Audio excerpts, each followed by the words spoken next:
There are moments in life when just 1 second is enough to change everything forever. For Marcus Sullivan, that moment came on a warm Thursday morning in San Diego when, as he was wiping grease from his Julie? calloused hands, he heard the engine of a Will luxury it be car purr okay? outside It'll be his just old fine, don't garage. worry. The sound was smooth, expensive, and completely out of place in the working-class neighborhood he had been tied to his entire life. The Rolls-Royce Cullinan sat there like a pearl dropped in mud. White, pristine, its paint job reflecting the California sun with such intensity that Mark had to squint. $300,000 on 4 wheels, maybe 400 with the custom trim. He knew cars the way priests knew scripture could tell you the torque and displacement of an engine just by listening to it idle. This one hummed with the kind of precision that only obscene amounts of money could buy. Mark set down the wrench he'd been holding. His hands were black with motor oil despite the rag, the kind of staining that no amount of scrubbing ever fully removed. Behind him, the Cessna 172's engine lay half disassembled on his workbench, a retired pilot's pride and joy that Mark had promised to have running by Friday. The aircraft parts could wait. Whatever brought a Rolls-Royce to Sullivan's garage in the industrial flats of San Diego was either a mistake or a miracle, and Mark had stopped believing in the latter 12 years ago. The rear door opened. A young woman emerged, moving with the careful deliberation of someone who had learned that every motion came with a price. Metal braces encased both her legs from hip to ankle, the kind of orthotic device that cost more than most people's cars. Each step she took was a small war against her own body. The left foot planted, the right dragged forward, a pause to steady herself. Then the cycle repeated. Her face was delicate, framed by long brown hair that caught the breeze, but her eyes carried an exhaustion that had nothing to do with the 20 feet she'd just walked from the car to the wooden bench outside Mark's garage. She was trying to sit. The bench was old, scarred with decades of use, and it took her nearly a minute to lower herself onto it. The braces didn't bend the way human joints should. They forced her into positions that looked wrong, mechanical, like watching a marionette operated by someone who'd never seen a person move naturally. Mark noticed. He couldn't help it. 12 years of teaching himself biomechanics, of studying how bodies were supposed to work, had turned observation into reflex. The driver's side door opened next, and out stepped a woman who looked like she'd been forged from ice and ambition. Blonde hair pulled back in a style too severe to be called a ponytail. White suit so crisp it could cut glass, and eyes that swept across Mark's garage with the kind of assessment that put a dollar value on everything it touched. The Patek Philippe on her wrist probably cost more than Mark had made in the last 3 years combined. Her voice was polite in the way that powerful people were polite when they needed something from someone beneath them. "My car overheated. Can you fix it quickly? I'm in the middle of something important." She didn't look at Mark when she said it. Her gaze was fixed on her phone thumb, already scrolling through what he assumed were emails that moved millions of dollars with every swipe. The phone itself was the latest model, sleek and expensive, held in a hand that had never known a day of manual labor. Mark wiped his palms on his jeans one more time, a useless gesture that did nothing about the oil stains. "Let me take a look." He popped the hood of the Rolls-Royce. The engine was a work of art, all chrome and perfect engineering, every component placed with the kind of precision that made his fingers itch to understand how it all worked together. But even masterpieces could overheat, and this one had. A coolant line had loosened, probably from the rough roads leading into the industrial district. Nothing serious. 15 minutes, maybe 20. While his hands moved through the familiar motions of diagnosis, checking hoses and pressure points and fluid levels. Mark's eyes kept drifting to the young woman on the bench. She'd managed to sit finally, but she was still moving. Small shifts of weight, a tiny rotation of her hips, the slight lean of her shoulders. All of it searching for a position that didn't hurt. He'd seen it before in Garrett during those final years. The constant negotiation with pain, the way your body became an enemy you had to outwit just to exist. The woman in the white suit, the mother he assumed from the protective way she kept glancing at the girl, was on the phone now. Her voice carried the clipped certainty of someone used to being obeyed. Yes, close the deal. I don't care if they want more time. We set the terms, they either accept or we walk. She hung up without saying goodbye.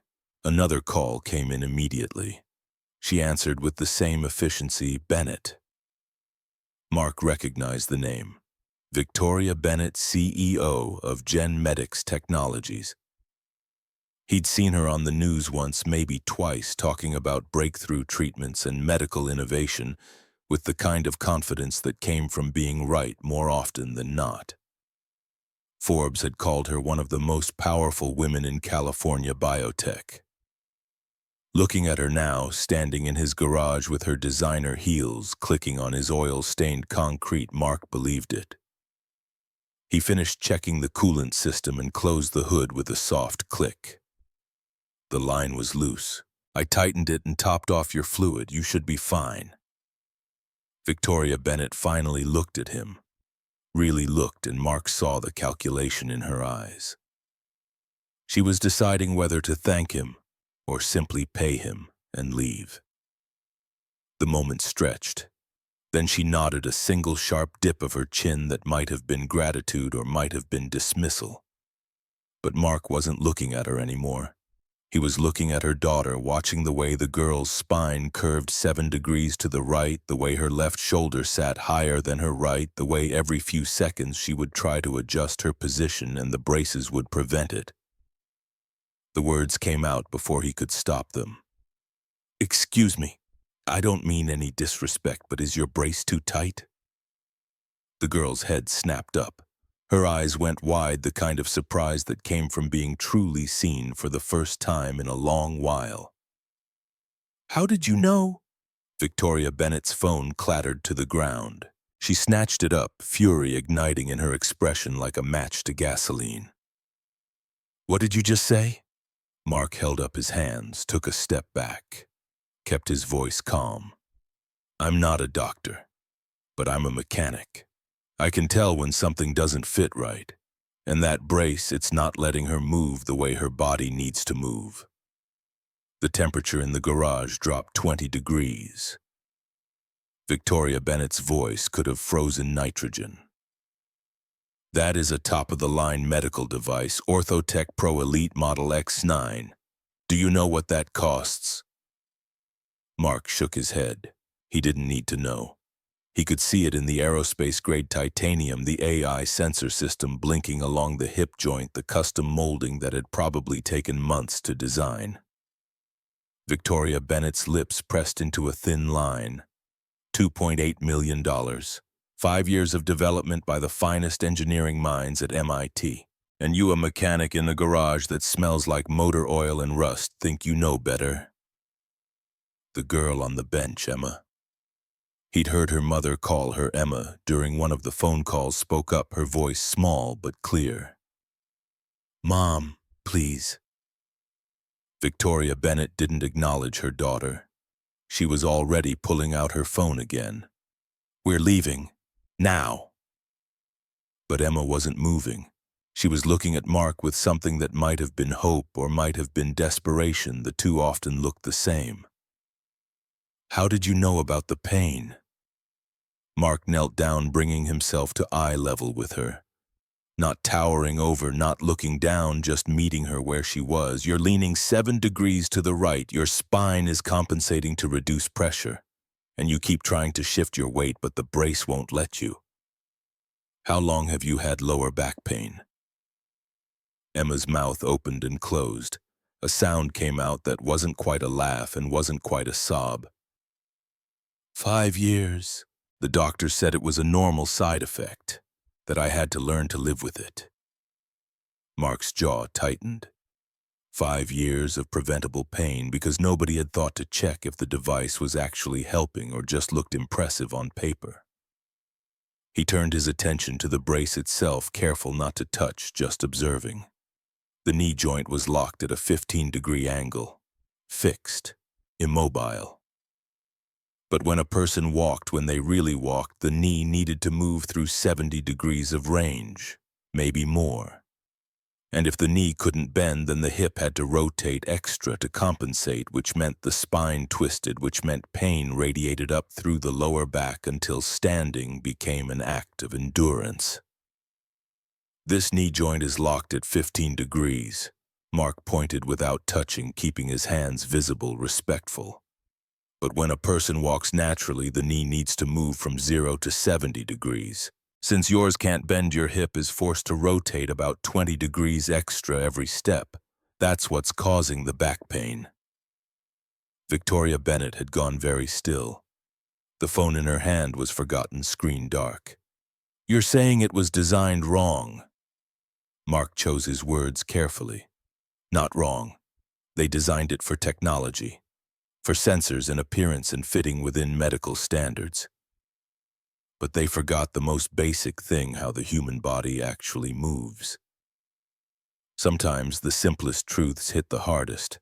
Mark had learned that from Garrett during those long nights in the hospital when his brother would lie there paralyzed from the chest down, and they'd talk about physics and engineering and all the ways the human body was just a beautiful machine that broke too easily. Emma's voice cracked when she spoke. "Can you fix it?" Mark looked into her eyes and saw his brother. Saw the same fragile hope, the same fear that this might be another disappointment in a long line of disappointments. Saw the question she wasn't asking. Am I worth the effort? I don't know. The honesty felt like swallowing glass. But I can try. Victoria Bennett moved between them with the speed of a woman protecting her young. "Absolutely not. We're leaving. Emma, get in the car." The phone was ringing again. Victoria Bennett ignored it. For the first time since she'd arrived, the CEO looked uncertain, the ice in her expression cracking just enough to show the fear underneath. But Emma wasn't moving toward the car. She was staring at Mark with an intensity that made him want to look away. "Please, Mom, just let him look at it. 5 minutes. What's the worst that could happen?" Victoria Bennett's laugh was bitter. "He could hurt you. He could make everything worse. Emma, we've tried for 11 years, 11 surgeries, dozens of specialists, the best doctors in the world. And you want to trust a mechanic? They all failed." Emma's voice was steady now, stronger. "Every single one of them failed. At least he noticed. At least he cared enough to ask if I was in pain instead of just assuming the machine was working." The silence that followed was the kind that preceded storms. Victoria Bennett stood there, phone finally sent in her hand, looking at her daughter with an expression Mark couldn't quite read. Then she turned to him and the ice was back harder than before. 5 minutes, you can look. Don't touch anything, and if I see one sign that you're out of your depth, we're gone." Mark nodded. "Fair enough." He knelt again, this time closer, and with Emma's permission began examining the brace. The metal was cool under his fingertips, the joints pristine and perfectly machined. Beautiful engineering, truly, but beauty didn't mean functional. The weight distribution was all wrong, forcing Emma's legs to carry load in ways that fought against natural biomechanics. The hip joint had a fixed center of rotation that assumed the human pelvis never shifted position, which was mechanically absurd. And that knee, locked in its rigid angle, turned every step into a calculation instead of a reflex. He sat back on his heels, mind already running through solutions and complications in equal measure. The problem isn't any one part, it's the whole system. They put the center of balance wrong. Victoria Bennett's voice was sharp. "What do you mean?" Mark gestured to the knee joint, then the hip. "When engineers design these braces, they usually put the balance point here at the knee. Makes sense from a stability standpoint. But that's not how humans actually walk. Our balance center is higher at the hips. Everything flows from there. If you lock it lower at the knee, then every other joint has to work twice as hard to compensate." The explanation felt inadequate.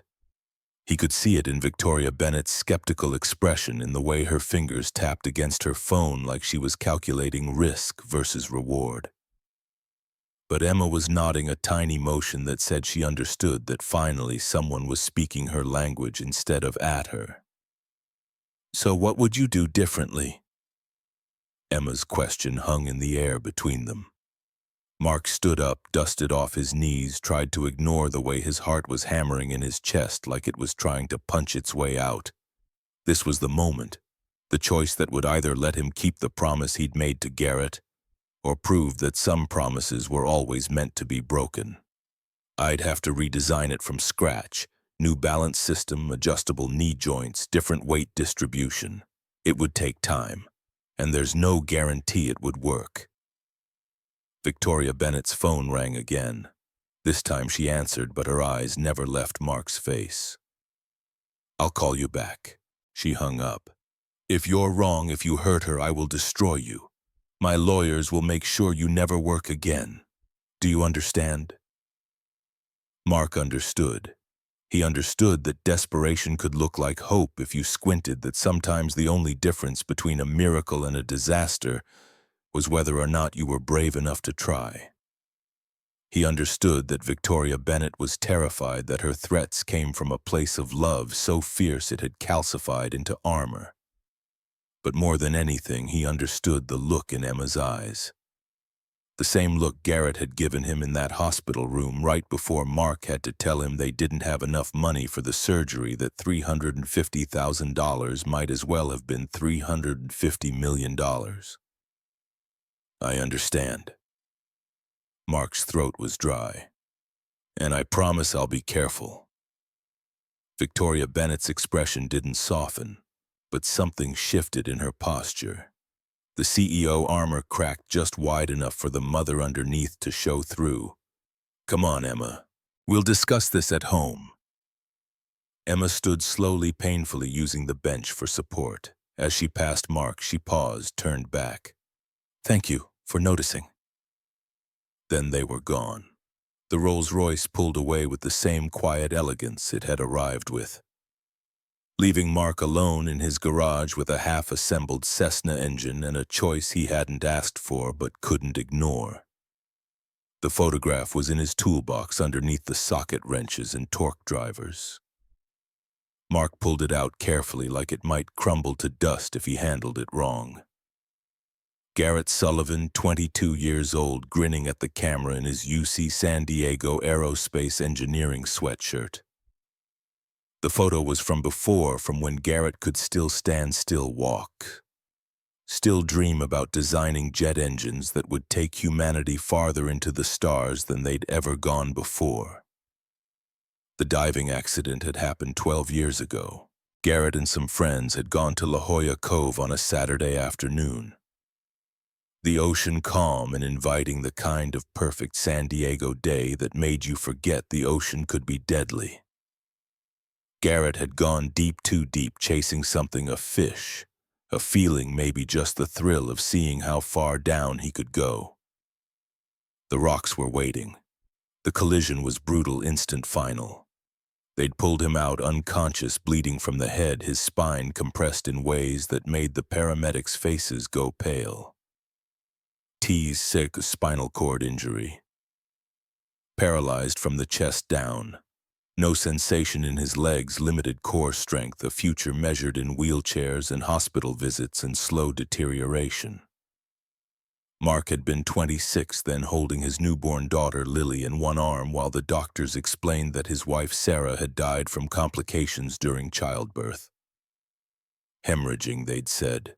Too much, too fast, nothing they could do. He'd stood there in that hospital room, Lily's tiny weight warm against his chest, and listened to them talk about Sarah in the past tense while his brother lay 3 floors down, fighting for a future that had just been stolen. The experimental surgery could have helped. Maybe. Probably. The specialists had been cautiously optimistic, which in medical speak meant they thought Garrett had a real shot at walking again, if they could stabilize the spinal cord before the damage became permanent. But experimental meant expensive. $350,000 expensive. The kind of money Mark didn't have, couldn't borrow, couldn't manifest, no matter how many doors he knocked on or how many times he begged. Garrett had smiled when Mark told him. Actually smiled like it was funny, like it didn't matter. "Stop, brother. You've got Lily now. She needs you. I'll be fine." But Garrett hadn't been fine. 5 years of slow decline, the paralysis taking pieces of him bit by bit. Pressure sores that wouldn't heal. Infections that came back every few months. Lungs that struggled to expand fully, chest muscles too weak to clear the fluid that kept building up. And then the pneumonia, the final one, the one that filled his lungs faster than the ventilator could clear them. In the hospital room with machines beeping their futile countdown, Garrett had grabbed Mark's hand with what little strength he had left. His breathing was labored, each word a fight. "Promise me something." Mark had leaned in close. "Anything. If you ever get the chance, help people like me." Garrett's eyes were fever-bright, desperate. "Don't let them lose hope the way I did. Promise me you won't give up on them." Mark had promised. The words had come easily carved from grief and guilt and love. And then Garrett was gone, and Mark was left with a garage full of tools and a promise that felt too big to keep. But he'd tried. God, he'd tried. Every night after Lily went to bed, Mark would pull out the textbooks he'd bought, secondhand biomechanics, orthopedic engineering, physical therapy manuals, anatomy atlases. He'd watched hundreds of hours of YouTube lectures on joint mechanics and weight distribution. He'd studied CAD software until he could design prosthetics in his sleep. The garage had become a laboratory filled with prototype joints and balance systems and failed experiments that he couldn't bring himself to throw away. 12 years of learning, and he'd never actually helped anyone. The knowledge sat inside him, unused, a tool he'd sharpened but never had the courage to swing. Until now. Mark set the photograph back in the toolbox and closed the lid carefully. The Cessna engine could wait. Everything could wait. Because for the first time since Garrett died, Mark had a chance to keep his promise, and he wasn't sure if that terrified him or gave him hope. The mansion was everything. Mark's garage wasn't clean, expensive, cold. Victoria Bennett stood at the floor-to-ceiling windows of her La Jolla estate, looking out at the Pacific Ocean as it reflected the moon in shattered fragments of light. $15 million for this view, for this isolation, for this tomb she'd built around her guilt. The ocean had taken everything from her. Not directly, not the way it had tried to take Garrett, but close enough. 11 years ago, Victoria had been driving up Pacific Coast Highway with Emma in the back seat, 8 years old and excited about the dolphins they'd spotted from the shore. The phone had rung. A deal, $200 million hanging in the balance, the kind of opportunity that could elevate Gen Medics from successful to dominant. Victoria had answered, had listened to the terms, had started negotiating while Emma's voice chirped from the back seat. "Mom, look at the dolphins. Mom, can you see them?" Victoria had waved without turning around, had kept her eyes on the road and her mind on the deal. Had thought she could do both, manage both, because she'd always been good at multitasking. She hadn't seen the truck. The driver had suffered a brake failure coming down the hill, his rig jackknifing across 2 lanes. The impact had been instant, catastrophic. The car had crumpled like paper metal, shrieking glass exploding. Victoria had walked away with bruises. Emma had not. Traumatic brain injury, cervical spinal cord damage, 14 hours of emergency surgery while Victoria sat in the waiting room, still holding her phone, still thinking about the deal she'd been negotiating when the world ended. The doctors had saved Emma's life, but couldn't give back her legs. Paralyzed from the chest down. Permanent. Irreversible. The first thing Emma had said when she woke up groggy from anesthesia and confused about the tubes running into her arms was, "Mom." Why can't I feel my legs? And Victoria hadn't had an answer. Still didn't 11 years later, standing in her mansion watching the ocean mock her with its indifferent beauty. She'd tried to buy forgiveness. God, how she'd tried, the best specialist from Johns Hopkins flown in on private jets. The Mayo Clinic's top surgeons given blank checks to try experimental procedures. Specialists from Switzerland, from Japan, from every corner of the world where medicine pushed its boundaries. 11 surgeries, each one promising hope and delivering disappointment. Physical therapy programs that cost more per month than most people made in a year. And that brace, that goddamn beautiful piece of engineering that looked like salvation and functioned like torture. 2.8 million. 5 years of development. MIT's finest minds. And a mechanic in a garage had taken one look and seen what they'd all missed. Victoria's hands were shaking. She pressed them flat against the cold glass, willing the tremor to stop. A CEO didn't shake. A CEO made decisions and stood by them. A CEO controlled outcomes through force of will and strategic resource deployment. But a mother who hadn't looked up when her daughter called. A mother who chose a deal over dolphins. That woman had no control at all. The knock on the door was soft. Emma wheeled herself in, moving with the practiced efficiency of someone who'd spent 11 years in a chair. Her room was on the first floor now, had been since the accident. Everything was accessible, perfectly designed, optimized for wheelchair navigation. Another thing Victoria's money had bought.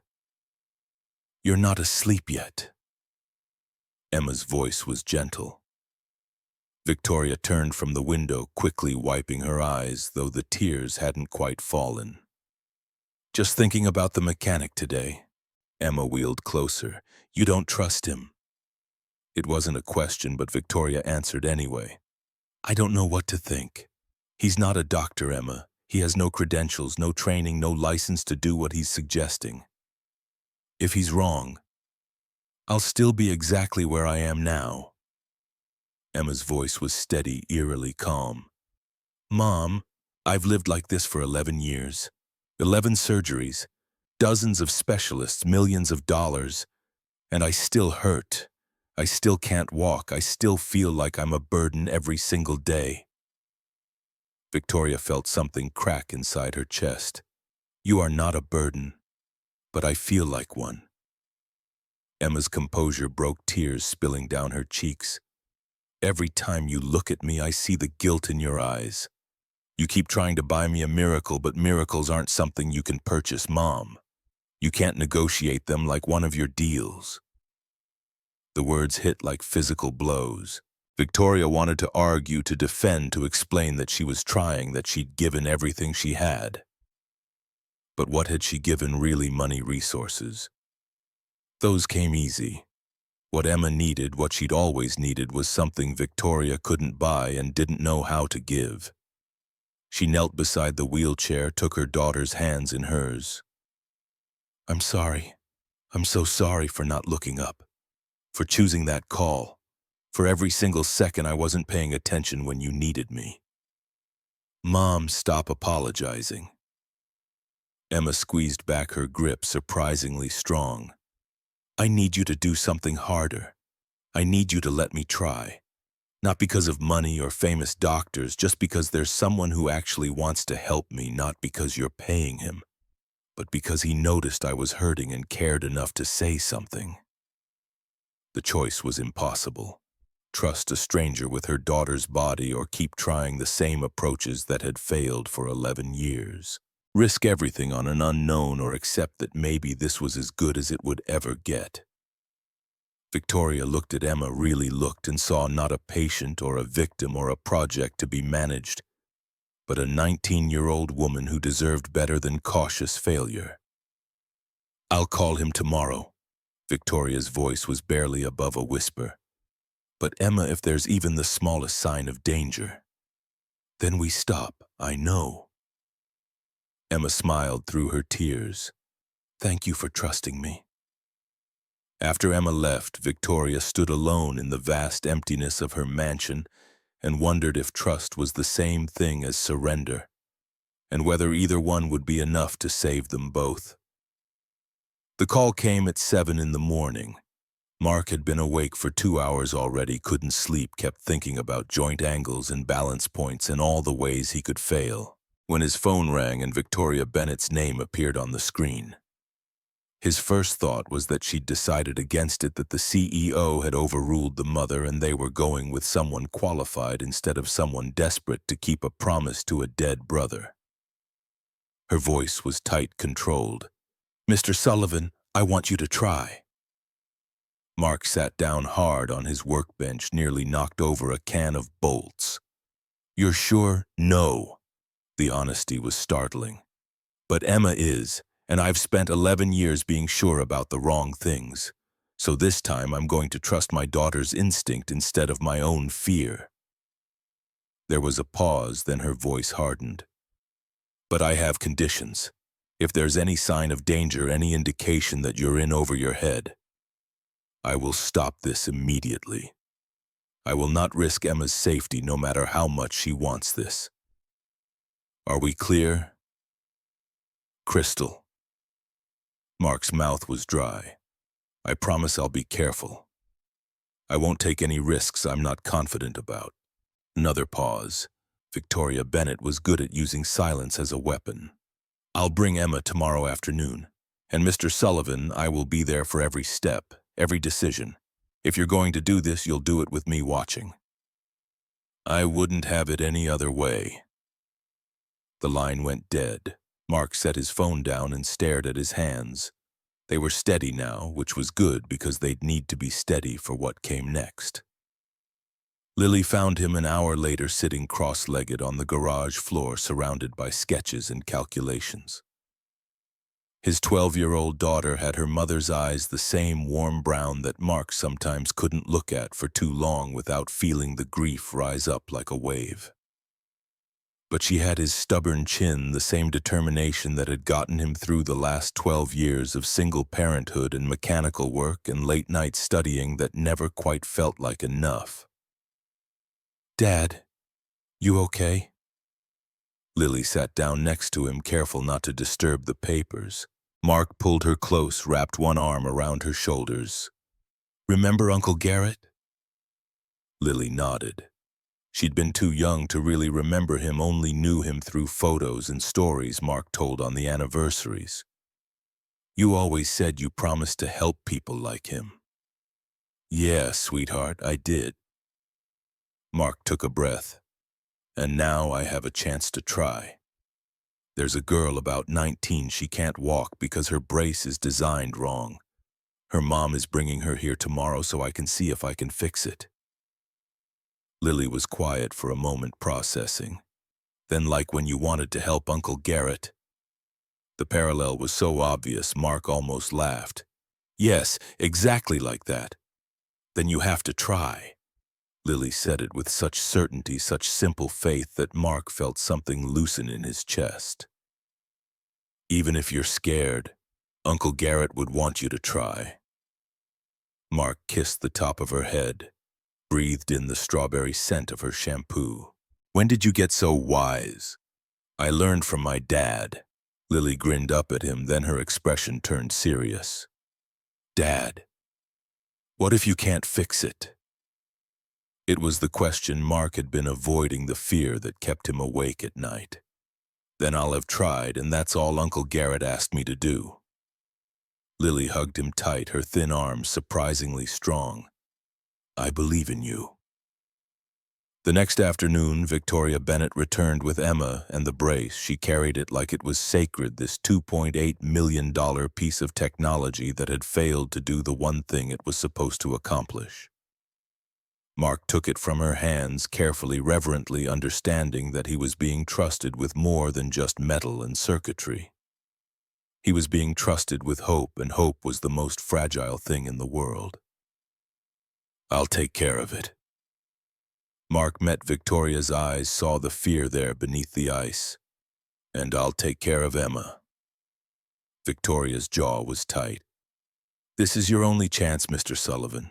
If you hurt her, if you fail, there won't be another opportunity. My lawyers are already preparing paperwork. One mistake and I will make sure you never work again. Do you understand?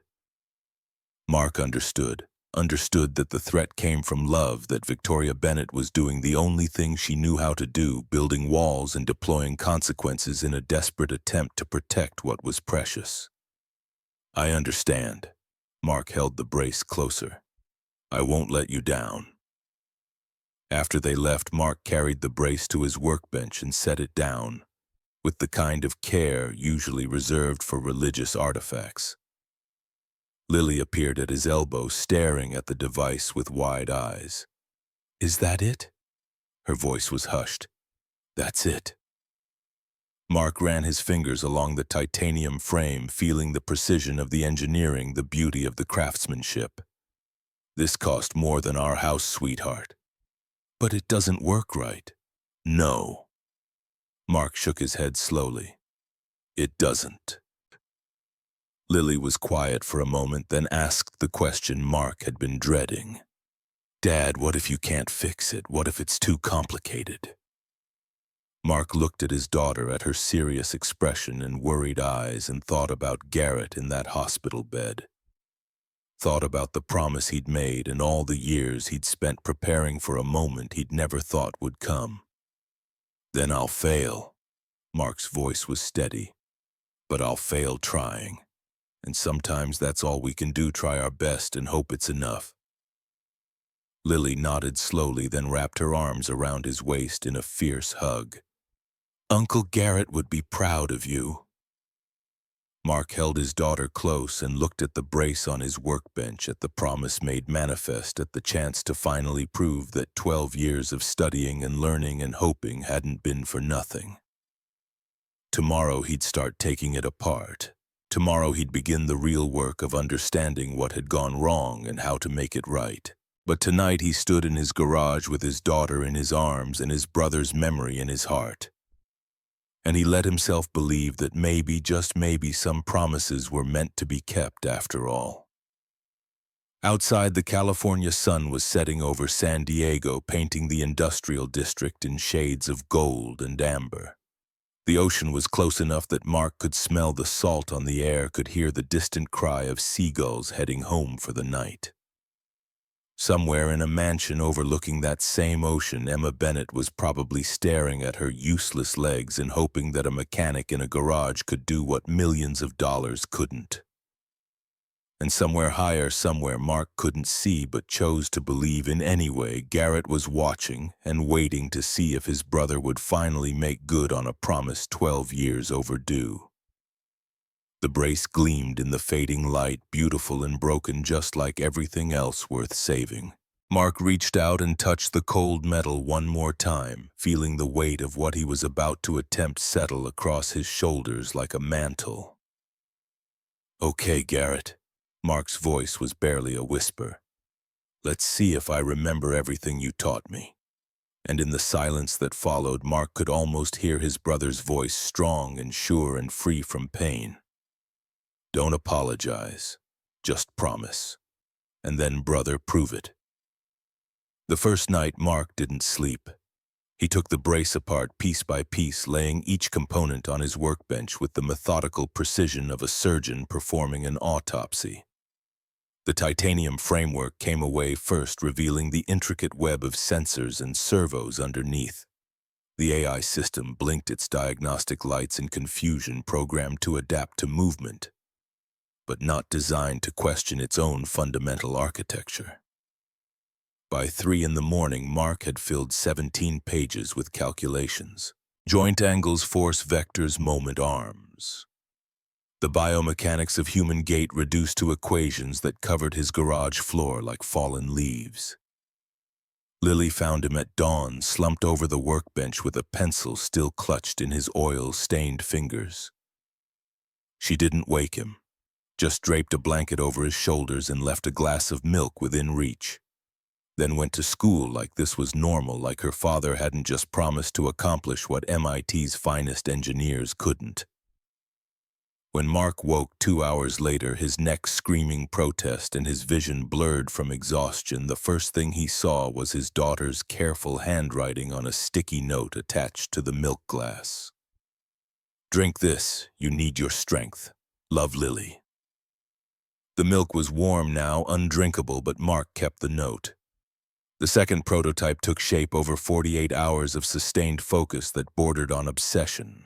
Mark stripped half the weight from the original design, replacing the heavy titanium framework with aerospace-grade aluminum alloy that he'd sourced from a supplier who owed him a favor. The knee joint, that rigid architectural failure, he rebuilt entirely, adding a progressive resistance mechanism that would allow 90 degrees of flexion instead of the locked 15. Every contact point where metal met skin got wrapped in medical-grade silicone padding that Mark ordered overnight from a surgical supply company, paying with money he'd been saving for Lily's birthday present. She'd understand. She always did. The third morning, Victoria Bennett's Rolls-Royce returned. Emma emerged looking hopeful in a way that made Mark's stomach clench with the weight of responsibility. Tori, he'd started thinking of her as Tori now, though she'd never given him permission, stepped out. Wearing a different suit, gray this time instead of white, but the same armor of control and barely suppressed terror. Her eyes never left Emma as Mark helped fit the new brace. The process took 20 minutes of careful adjustment, checking and rechecking every strap, every joint, every point of contact. Emma sat perfectly still through it all, her hands gripping the wooden bench hard enough that her knuckles went white. "How does it feel?" Mark kept his voice level, professional, like his heart wasn't trying to jackhammer its way through his ribcage. Emma stood slowly. A smile flickered across her face. "It's lighter. So much lighter than before." The first step was clean, smooth, the knee bent 20 degrees, flexed naturally, the kind of movement that shouldn't have felt revolutionary but did. Emma's eyes went wide. The second step matched the first. The brace responded to her body instead of fighting it. Servos adjusting in real time to support without constraining. And then the third step. The scream tore through the garage like a gunshot. Emma collapsed, her left ankle suddenly dark with blood. The metal joint had shifted under load, a stress point Mark hadn't accounted for, and the sharp edge had cut through skin and silicone both. Tori moved faster than Mark would have thought possible. She was on the ground, pulling Emma into her arms, hands already checking the wound with the kind of practiced efficiency that spoke to 11 years of medical emergencies. "Enough!" Tori's voice could have frozen the sun. "That's enough, Mr. Sullivan." Mark stood frozen, his own hands red with Emma's blood. The garage tilted sideways. He could see Garrett on a hospital bed, could hear the doctor's voice explaining why the surgery couldn't happen. Could feel the crushing weight of failure settling over him like a burial shroud. "I'm sorry. God, I'm so sorry." The words felt like ash in his mouth. Tori didn't acknowledge him. She was already calling for her driver, already lifting Emma with surprising strength for someone so slight. The CEO had vanished entirely, replaced by a mother in full protective fury. "I was wrong to trust you. We're leaving, and you'll be hearing from my lawyers." The Rolls-Royce peeled out of the industrial district with the kind of speed that expensive cars saved for emergencies. Mark stood in the sudden silence, staring at the blood on his hands, at the failed prototype still lying on the ground where Emma had fallen. Lily came home from school to find her father sitting on the garage floor, phone in hand. The call screen opened to Tori's number but not dialed. She sat down next to him without speaking, her small presence the only anchor keeping Mark from drowning entirely. "I hurt her." Mark's voice came out broken. "I thought I could help, but I just made everything worse." Lily was quiet for a long moment, her 12-year-old mind working through complexities that most adults struggled with. "Then, did Uncle Garrett ever tell you to give up?" The question hit like a physical blow. Mark looked at his daughter, saw the seriousness in her expression, the faith that he'd somehow managed to earn, despite all evidence that he was stumbling through fatherhood half-blind. "No, he told me never to give up on people who need help." Lily nodded slowly. "Then don't give up on Emma. She still believes in you, Dad. I know she does." Mark wanted to argue that belief didn't fix mistakes, that faith was no substitute for competence. But before he could form the words, his phone buzzed with a text from an unknown number. The message was short-typed with the careful precision of someone trying not to cry. "Mr. Sullivan, this is Emma. I'm sorry about my mom today. I'm okay. Please don't give up on me. I believe in you." Mark read it 3 times. Then he stood up, turned the garage lights back on, and pulled out a fresh sheet of paper. The failure was data. Data could be analyzed, understood, corrected. He'd gotten the weight right, but miscalculated the stress distribution. The joint had failed because he'd optimized for range of motion without accounting for peak load during the stance phase of gait. The mistakes were fixable. The question was whether Tori would let him try again. The call came 2 days later, Victoria Bennett's voice tight with the kind of control that came from barely suppressed rage. "Mr. Sullivan, I'm asking you for one more chance." Mark nearly dropped his coffee. "You're serious?" "No." The honesty was sharp enough to cut. "But Emma is. And I've spent 11 years making decisions based on fear and money and the advice of people with impressive credentials who've accomplished nothing. So this time, against every instinct I have, I'm going to listen to my daughter." There was a pause, heavy with threat.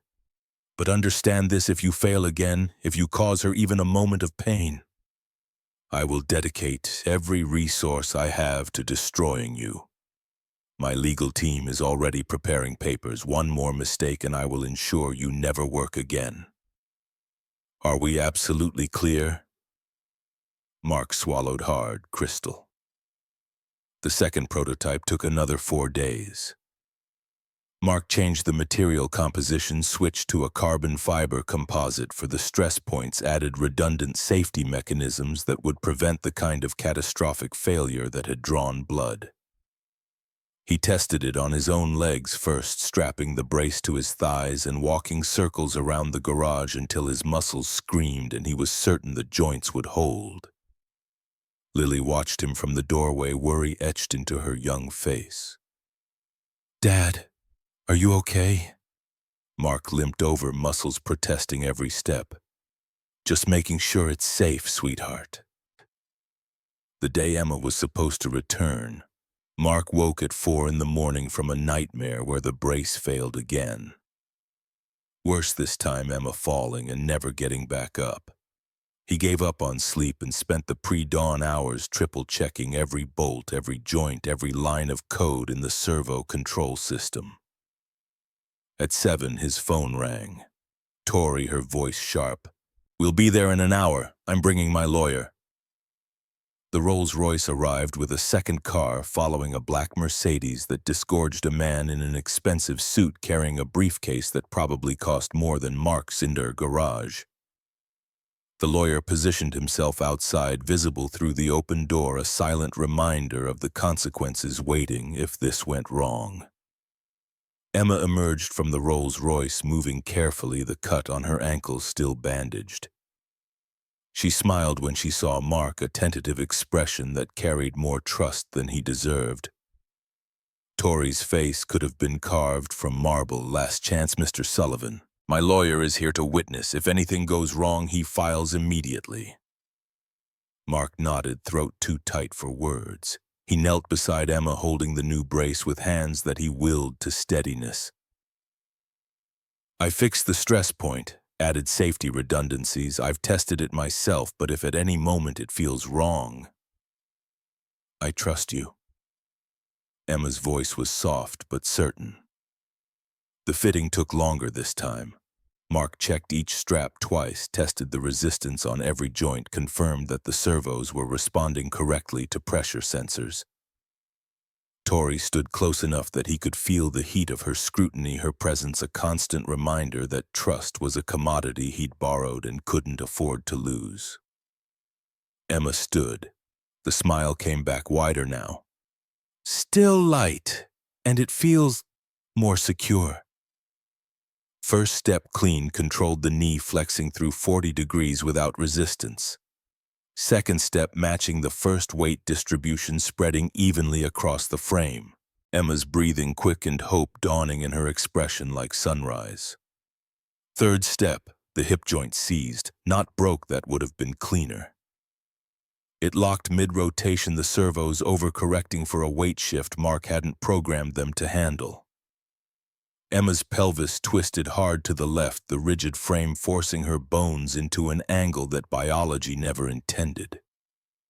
The scream was worse than the first time.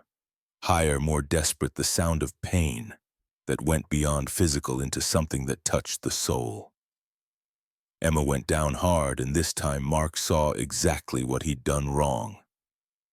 The hip joint had compressed against her pelvic bone, metal grinding into tissue with enough force to bruise deep. Tori caught her daughter before she hit the ground, her own cry of anguish mixing with Emma's. She looked up at Mark with eyes that had moved beyond anger into something colder and more final. No. No more. The lawyer was already on his phone. Mark could hear him file the lawsuit. Everything we discussed. I want it done today. Tori lifted Emma with surprising gentleness, cradling her like she had when Emma was 8 and the accident had just happened. I won't allow this anymore. You're hurting my daughter. We're done. Emma reached out even as her mother carried her away, her hand extended toward Mark. Promise me you won't give up. The words were barely a whisper, drowned out by Tori's renewed threats and the lawyer's cold recitation of legal consequences. But Mark heard them and didn't know how to respond, because how do you keep a promise when every attempt at keeping it causes more harm? The garage fell silent after they left. Mark stood alone, surrounded by the wreckage of his second failure, and felt the full weight of what he'd done. Not once, but twice. 2 chances, 2 failures, 2 moments where his incompetence had caused pain to someone who'd trusted him. His phone buzzed, the lawyer confirming via text that papers would be served within 48 hours. Mark deleted the message and sat down hard on the concrete floor. This time Lily didn't come find him right away. She was at a friend's house, safe from witnessing her father's complete collapse. Mark was grateful for that small mercy. He pulled out his phone, stared at Tori's number, tried to figure out what apology could possibly be adequate. Then he looked at the brace, really looked at it not as a promise or a redemption, but as a mechanical system that kept failing for a reason he wasn't seeing. The joint hadn't broken. It had locked, which meant the failure wasn't structural, it was systemic. He'd fixed the knee, improved the ankle, but he'd left the fundamental architecture unchanged. The balance system, the core of how the brace distributed weight and managed movement, was still wrong. Mark stood up, legs stiff from sitting on cold concrete. He walked to his workbench and pulled out every design he'd ever made, every calculation he'd performed, every assumption he'd built his prototypes on. The engineers at MIT had put the center of balance at the knee. Mark had accepted that decision, worked within its constraints, tried to optimize around it. But what if that fundamental choice was the problem? He grabbed a marker and went to the whiteboard he kept for complex calculations. Started drawing the human body not as he'd been taught, but as he'd observed it. Watched people walk, really walk, not in the clinical environment of a gait lab, but on the street, in the park, moving naturally without thinking about biomechanics. The center of balance wasn't at the knee. Couldn't be, because the knee was a hinge joint designed for flexion and extension, but not for managing the body's weight distribution during complex movement. The real center, the point from which all natural gait originated, was higher. The hips, the pelvis, the The massive ball and socket joints that allowed rotation in 3 dimensions and served as the foundation for everything else. Mark's hand shook as he drew new force vectors, new load paths, a completely different architecture that started from the hips and worked downward instead of building up from the knees. It meant redesigning everything. Not fixing, not optimizing, but starting over from first principles. The center has to be at the hip. He said it out loud to the empty garage, testing the words, hearing how they sounded when spoken into the void. The calculations took 6 hours. By the time Lily came home and found him still at the whiteboard, Mark had covered 3 boards with equations and sketches and a completely new design that looked nothing like anything he'd built before. Lily set down her backpack and studied the boards with the serious concentration she applied to her math homework. "Is that for Emma?" Mark nodded, not trusting his voice. "Are you going to build it?" Her question was simple, direct, carrying no judgment. "I don't know if her mother will let me." Mark's throat was raw. "I've hurt Emma twice now. I don't know if I deserve another chance." Lily walked over and took his hand, her small fingers wrapping around his calloused palm. "You deserve whatever you're brave enough to ask for, and Emma deserves someone who doesn't give up on her." The wisdom was too old for a 12-year-old born from watching her father struggle and fail and get up again for her entire life. Mark pulled her into a hug, holding on tight, while he tried to find the courage his daughter seemed to think he possessed. The next 7 days blurred together. Mark closed the garage to customers, turned away repair jobs, spent every waking hour building the 3rd prototype. He used the last of his savings, $3,000 earmarked for Lily's tuition at a private school she'd been excited about, to buy the materials. Medical-grade components. Precision machined parts, sensors calibrated to detect micro-movements. Lily found the tuition money gone and didn't complain, just hugged him and said, "School can wait, Emma can't." Mark tested the new brace on himself obsessively, strapped it to his legs and walked for hours, testing every possible movement pattern, loading the joints from every angle he could imagine. His legs were covered in bruises from the repeated stress muscles screaming from the unnatural gait. But the brace held. More than held, it moved with him, responded to his body's needs instead of imposing its own mechanical logic. On the 7th day, Mark stared at the finished product and felt something he hadn't felt in 12 years, not hope exactly, but possibility. A sense that maybe, just maybe, he'd finally gotten it right. He picked up his phone and dialed Tori's number before he could talk himself out of it. She answered on the first ring, her voice flat. "Mr. Sullivan, I'm on my way to my lawyer's office. What do you want?" Mark took a breath that felt like swallowing broken glass. "I finished it. The new design. I know you don't trust me and you have every reason not to. But I'm asking for one last chance, just one. If I fail this time, I won't bother you again. You have my word." The silence on the other end stretched so long Mark thought she'd hung up. Then, "Do you know what my lawyer told me? That twice you've injured my daughter. That any reasonable person would file charges and move on. That I'm insane to even consider letting you near Emma again." Mark's hand tightened around the phone. "I know. But do you know what Emma tells me?" Tori's voice cracked the ice, finally breaking to show the fear underneath. "She messages me every day, asks if I've heard from you, wants to know if you've given up. My 19-year-old daughter is placing her entire future in the hands of a stranger, and I, her mother, am considering allowing it to happen." The pain in her voice was almost unbearable. Mark waited, giving her space to say what she needed to say. "I've spent 11 years trying to buy my daughter's forgiveness." Tori's words came slowly now, heavy with exhaustion. "Millions of dollars, the best doctors, the finest technology, and none of it worked. None of it gave her what she actually needed." What did she need? Mark asked quietly. Someone who listened. The admission seemed to cost Tori something. Someone who saw her as a person instead of a problem to solve. Emma told me that you're the first person in 11 years who noticed she was in pain, instead of just assuming the expensive machine must be working. Mark closed his eyes, feeling the weight of that observation settle into his bones. Tori's voice hardened again, the CEO returning. Tomorrow, 9 in the morning. And I'm bringing Dr. Caldwell. He's been Emma's primary orthopedic specialist for the last 11 years. He'll assess the risk. If he says no, we're done.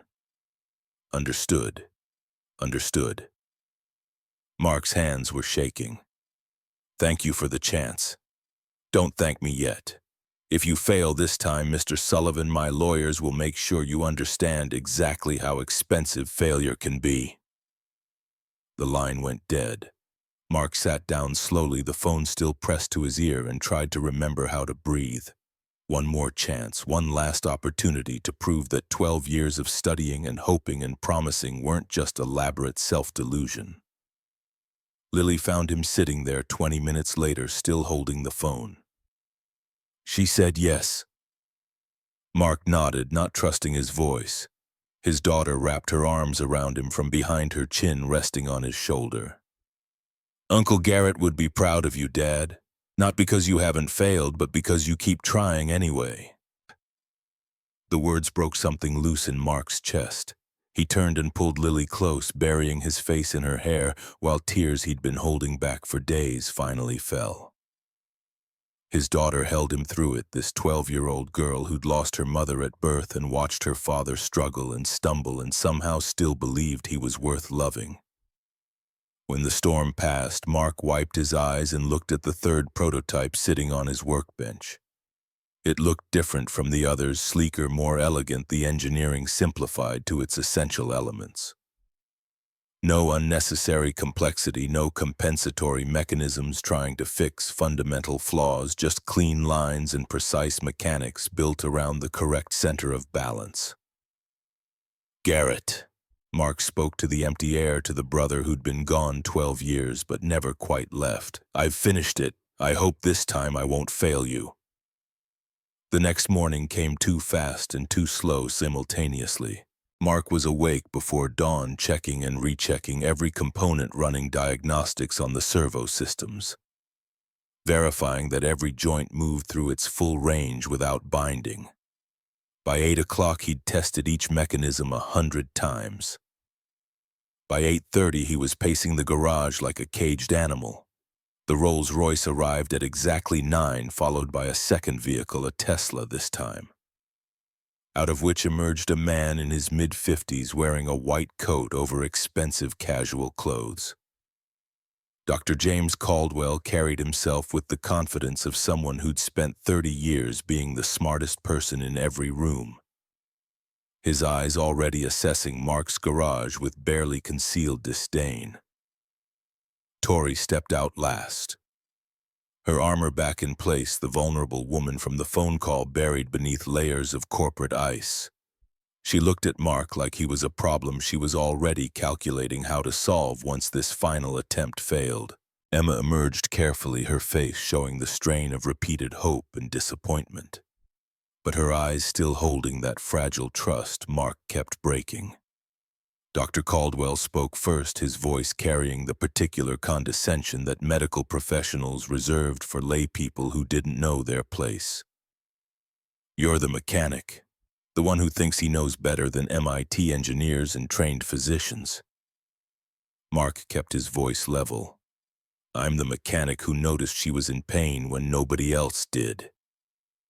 The doctor's eyes narrowed. And you think you can do what our entire team couldn't? You understand if Miss Bennett is injured again, you'll be facing not just a lawsuit but potential criminal charges for practicing medicine without a license. I understand. Mark met his gaze without flinching. I also understand that sometimes the best credentials in the world don't help if you're asking the wrong questions. Tori stepped between them before the tension could escalate further. Dr. Caldwell is here to assess the safety of your design. He'll examine the brace and determine if there's any medical reason to stop this before it begins. If he says no, we're done. Mark nodded and handed the brace to Dr. Caldwell. The doctor's examination was thorough, methodical. His fingers tracing joint mechanisms and load paths, while his expression cycled through skepticism, confusion, and finally something that might have been professional interest. This balance system doesn't follow standard protocols. Dr. Caldwell's voice had lost some of its edge. You've centered everything at the hip instead of the knee, because that's how humans actually walk. Mark kept his explanation simple. The hip is the primary balance point. Everything else works from there. Dr. Caldwell was quiet for a long moment, his professional pride clearly warring with his scientific training. Finally, it's unorthodox, but mechanically I can't find a flaw in the theory. If it works as designed, it should distribute load more naturally than anything I've seen. He turned to Tori. I can't guarantee success, but I also can't give you a medical reason to refuse the attempt. The decision is yours. Emma spoke up, her voice steady despite the tremor in her hands. I want to try. Please, Mom. Tori looked at her daughter, at Mark, at the brace that represented either salvation or another crushing disappointment. When she finally spoke, her voice was barely above a whisper. All right, but I'm staying right here. Every step, any sign of danger, and we stop immediately. Mark knelt beside Emma, holding the new brace with hands that had finally stopped shaking. Ready? Emma nodded, and together they began the careful process of fitting metal to flesh machine to human hope to reality. The fitting took 20 minutes. Mark worked with the focused precision of a watchmaker, checking each strap, testing every servo response, ensuring the hip joint rotated freely through its full range before moving to the next component. His fingers moved automatically, guided by muscle memory built from endless practice. But his mind was hyper-aware of the 3 people watching his every move. Tori stood close enough that Mark could hear her breathing, each exhale sharp with suppressed anxiety. Dr. Caldwell had positioned himself to observe the biomechanics, his professional interest warring with skepticism. And Emma sat perfectly still, her hands gripping the wooden bench knuckles, bone white. Mark finished the final adjustment and sat back on his heels. How does it feel? Emma's eyes widened, surprise flickering across her features. Light. It's so much lighter than anything before. The weight reduction was intentional. Mark had stripped every unnecessary component, pared the design down to essential elements, but lightness meant nothing if the mechanics failed. He stood slowly, offering his hand, before remembering his promise and pulling it back. I won't hold you. You need to stand on your own, but I'm here if anything feels wrong. Emma took a breath that seemed to draw air from somewhere deeper than her lungs. Then she pushed herself upright. The first second passed. Her body didn't shake.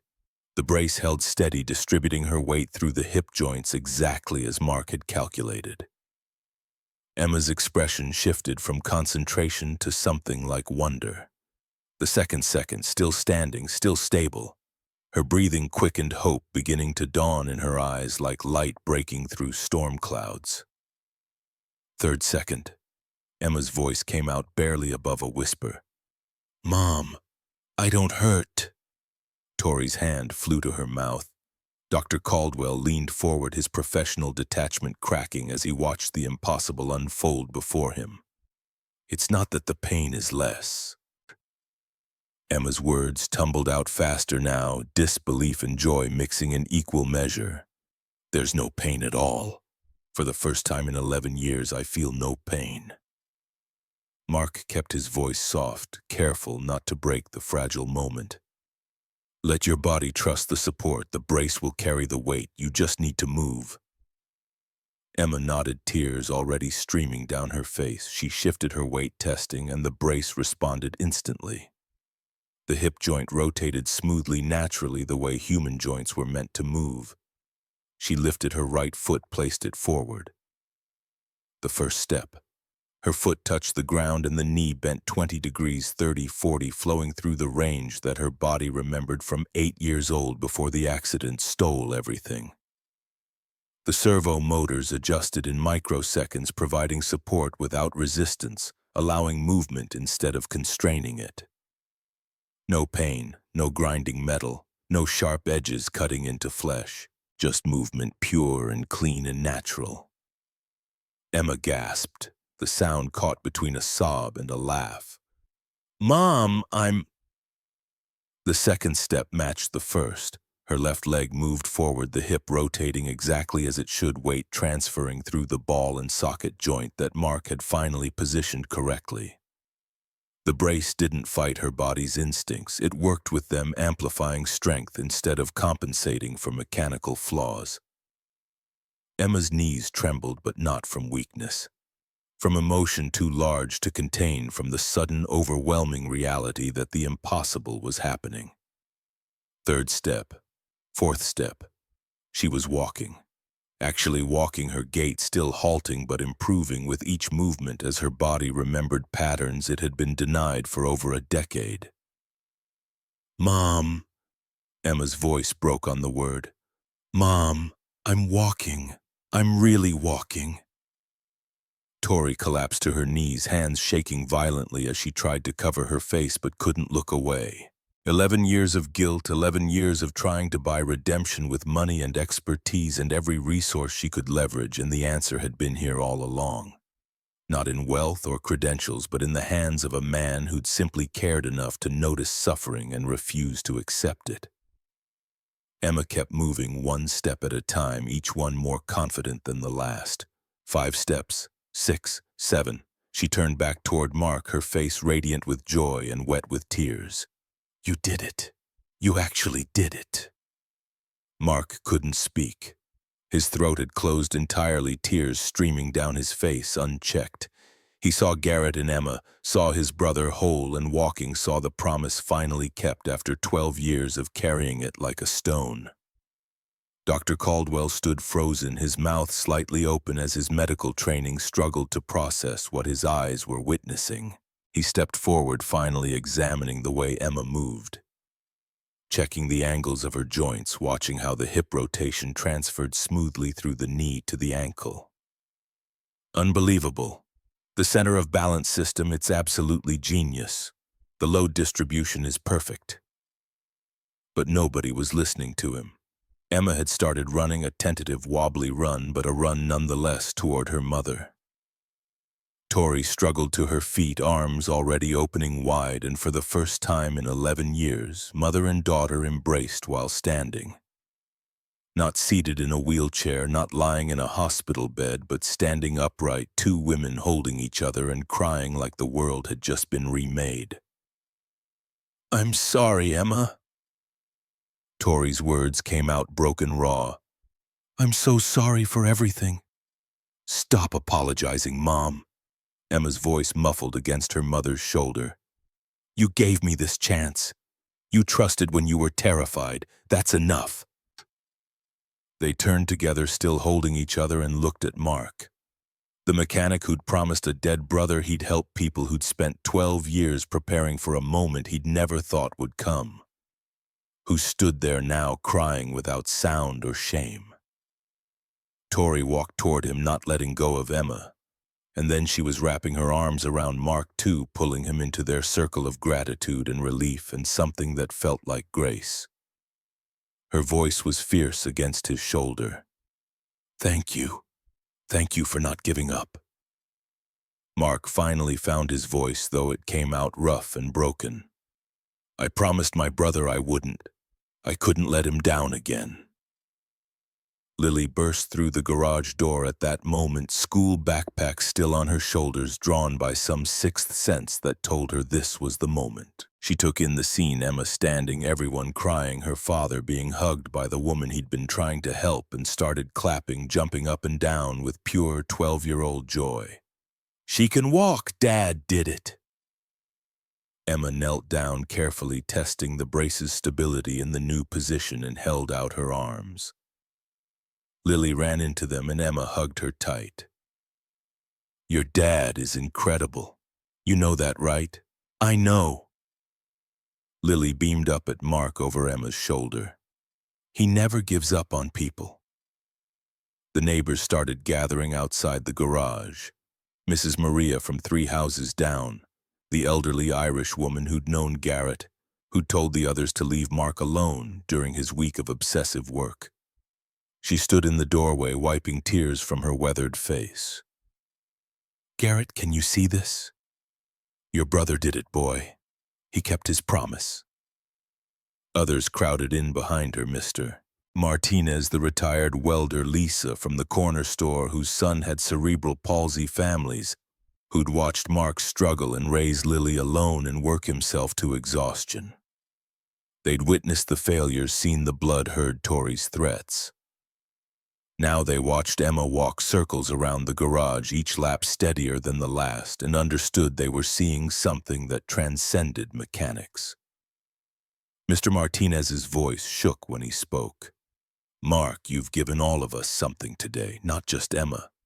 You've shown us that ordinary people can still do extraordinary things." Lisa stepped forward, her eyes red. "My son Danny, he's had cerebral palsy since birth. The doctors say there's nothing more to do, but if you could help Emma, maybe." She trailed off, hope and fear mixing in her expression. Mark looked at the faces surrounding him, saw the desperate prayers forming, felt the weight of expectation settling over his shoulders like a mantle. He'd only wanted to help one person, to keep one promise. But hope was contagious, spreading through the community like wildfire, and he didn't know how to contain it or if he even should. "I'll try." The words came out before he could consider their implications. "I can't promise success, but I'll try to help anyone who needs it." The celebration in the garage continued for another hour. Emma practiced walking, moving from shuffling steps to something approaching a normal gait. The muscle memory was still there, buried under 11 years of disuse, slowly awakening. Tori called off her lawyers with visible relief, the weight of potential litigation lifting from her shoulders. Dr. Caldwell took extensive notes, photographing the brace from every angle, his professional pride overcome by scientific curiosity. But the peace didn't last. 2 weeks after Emma's miracle, Mark received a thick envelope via certified mail. The return address belonged to Orthotech Solutions, the company that had manufactured Emma's original $2.8 million brace. Inside were 15 pages of legal documentation, dense with whereases and heretofores. But the message was clear: cease and desist all activities related to medical device modification or face civil and criminal prosecution. The letter outlined in excruciating detail how Mark had violated FDA regulations governing Class II medical devices, how he'd practiced medicine without a license, how his actions set dangerous precedents that could lead to untold suffering if unlicensed individuals believed they could modify complex medical equipment.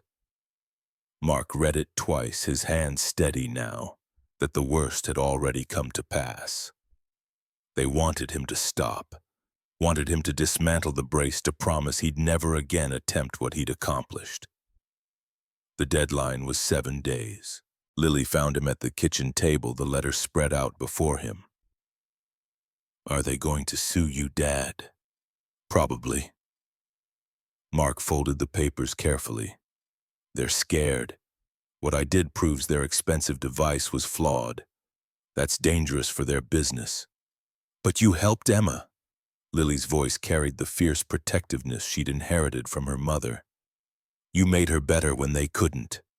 I know, sweetheart, but sometimes doing the right thing still breaks the law. The news spread faster than Mark expected, not through press releases or official channels, but through the viral mechanics of social media. Someone had filmed Emma walking on their phone, posted it with a caption about the miracle in a San Diego garage.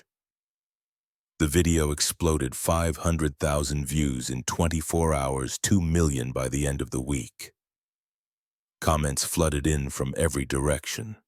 Some praised Mark as a hero, calling him proof that the medical establishment had lost touch with patients. Others condemned him as reckless, warning that one success didn't justify the risks of unlicensed medical practice. Medical professionals weighed in with technical analyses. Patient advocacy groups debated whether Mark's actions should be celebrated or criminalized. The California Orthopedic Association issued a statement carefully worded but clear in its implications. While they sympathized with Emma's case, allowing unlicensed individuals to modify medical devices created unacceptable public safety risks. They urged authorities to intervene before someone was seriously hurt. Dr. Caldwell called Mark 3 days after the orthotech letter arrived. His voice was heavy with regret. "Mr. Sullivan, I need to tell you something. The medical board has made it clear if I publicly support your work, I'll lose my license. I have a family, patients who depend on me. I can't risk everything." Mark understood. The system protected itself, and Caldwell had spent 30 years building a career he couldn't afford to sacrifice. "I appreciate you being honest. For what it's worth, what you did was remarkable. The biomechanics were sound, the execution was flawless. In a better world, you'd be receiving awards instead of legal threats." Caldwell paused. "I'm sorry, I can't do more." The line went dead, leaving Mark alone with the knowledge that even his witnesses were abandoning ship. Tori's response was different. She organized a press conference at her corporate headquarters, invited every major news outlet in California, and stood before a wall of cameras with Emma at her side. Emma walked to the podium without assistance, each step filmed in high definition and broadcast live across the internet. Tori's voice was steel wrapped in ice. "For 11 years, I spent millions of dollars on the world's best medical experts. They couldn't help my daughter. But a single father working in an old garage did what money could not buy. And now you want to sue him." A reporter raised his hand. "Mrs. Bennett, aren't you concerned that Mr. Sullivan lacks medical credentials? What if something had gone wrong?" Tori looked directly into the camera, her words chosen with the precision of someone who'd spent a lifetime in boardrooms. "Credentials didn't make my daughter walk. Mr. Sullivan's heart and talent did. I'll take compassion and competence over diplomas any day." The phrase went viral immediately. "Credentials didn't make my daughter walk," spreading across social media, picked up by news anchors, turned into memes and motivational quotes. It became a rallying cry for everyone who'd ever felt failed by institutional medicine, a challenge to the establishment's monopoly on healing. Emma stepped forward, her voice clear and steady despite the tremor in her hands. "My name is Emma Bennett. For 11 years I lived in pain, not because I lacked money or access to the best doctors, but because people with credentials forgot I was a human being, not an engineering project. Mr. Sullivan treated me like a person.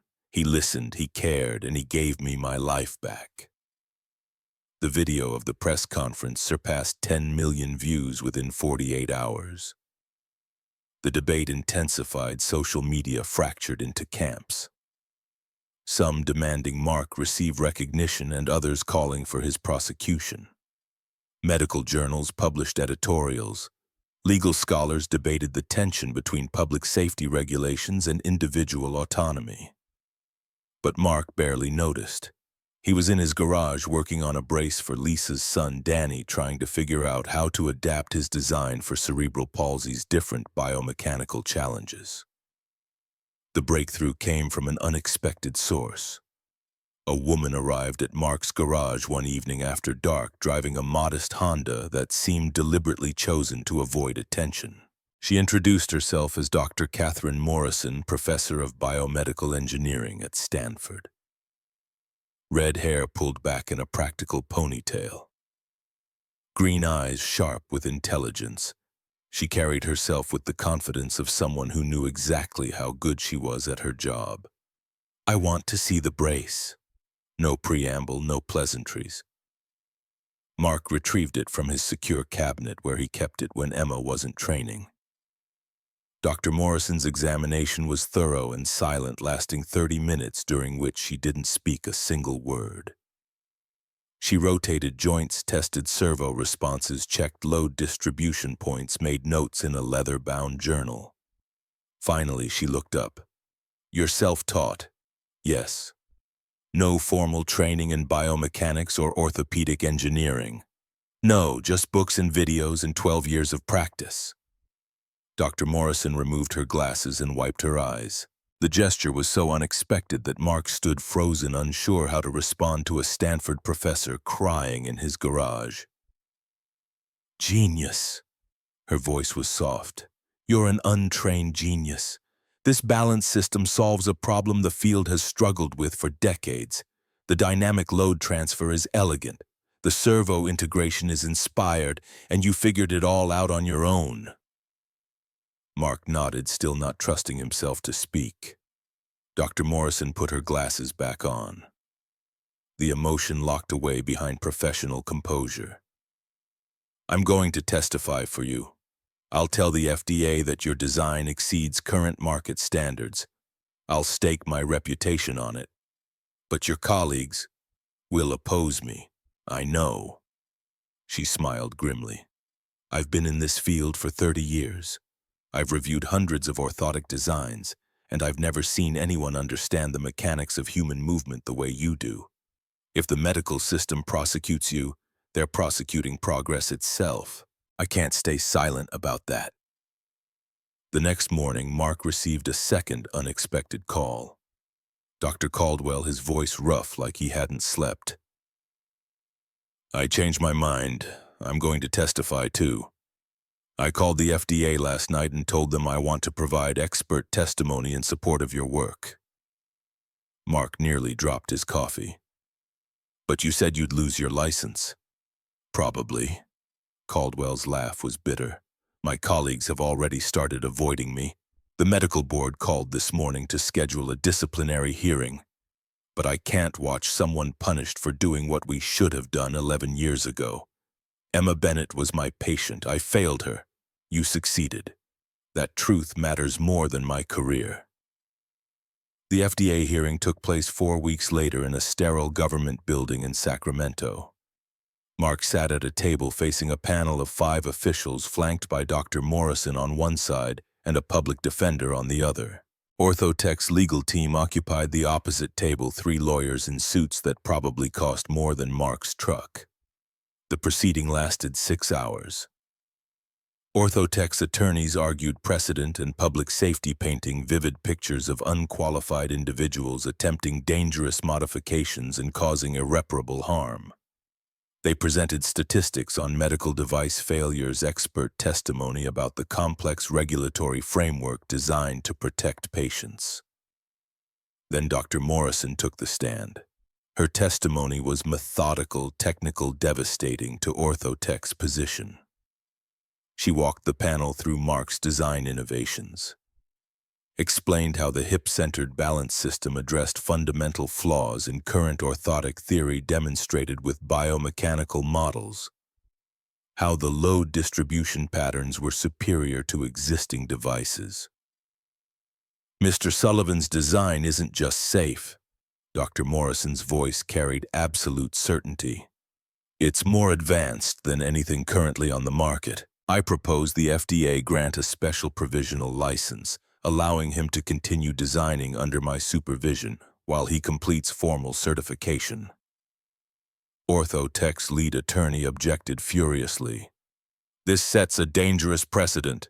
If we allow unlicensed individuals to modify medical devices, we open the door to countless disasters." The panel seemed inclined to agree until Dr. Caldwell entered the hearing room. He walked to the witness chair with visible reluctance, a man about to sacrifice everything he'd built. His testimony was quiet but compelling. "I've followed Emma Bennett's case for 11 years. I worked with the finest teams, the most advanced technology. We failed her repeatedly. Mr. Sullivan succeeded in 3 weeks because he did something we forgot to do. He listened to the patient.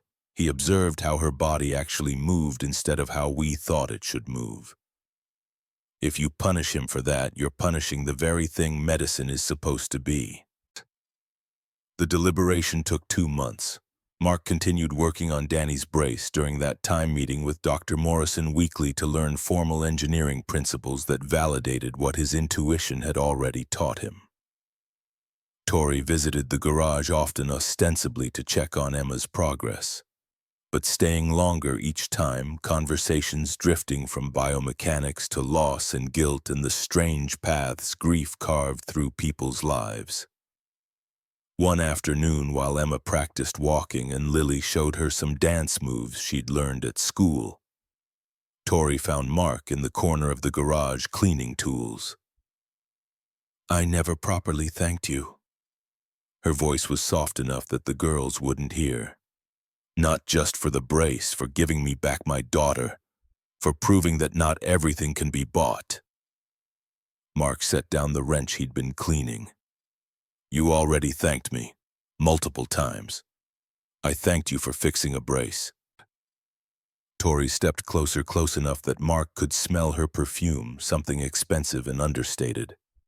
"I should have thanked you for teaching me that the way back to Emma wasn't through money or guilt. It was through trust." The moment stretched, weighted with things neither of them knew how to articulate. Mark saw the woman beneath the CEO armor, someone who'd spent 11 years punishing herself, who'd forgotten how to be anything except guilty and driven and afraid. "When did you lose your wife?" Tori's question was gentle but direct. 12 years ago. Complications during childbirth." Mark's throat tightened. "I was holding Lily for the first time while the doctors tried to save Sarah. They couldn't. I know what it's like to lose someone because you weren't paying attention at the right moment." Tori's eyes were bright with unshed tears. "The phone call seemed important. The deal was worth $200 million, but I'd give every penny of it to go back and just look at Emma when she called to me about the dolphins. I'd give everything for 5 more minutes with Sarah." Mark's voice cracked. "Just to tell her I loved her. To thank her for Lily." They stood in shared silence, two people who'd learned that some losses never healed but could be carried alongside joy if you were brave enough to let both exist together. The FDA's decision arrived via certified letter. Mark opened it with Lily and Tori present, his hands steady because whatever came, he'd already kept his promise to Garrett. The letter granted a provisional special license. Mark was authorized to design orthopedic devices under Dr. Morrison's direct supervision for a 2-year period with quarterly reviews and mandatory enrollment in an accredited biomedical engineering certification program within 6 months. It wasn't unconditional approval.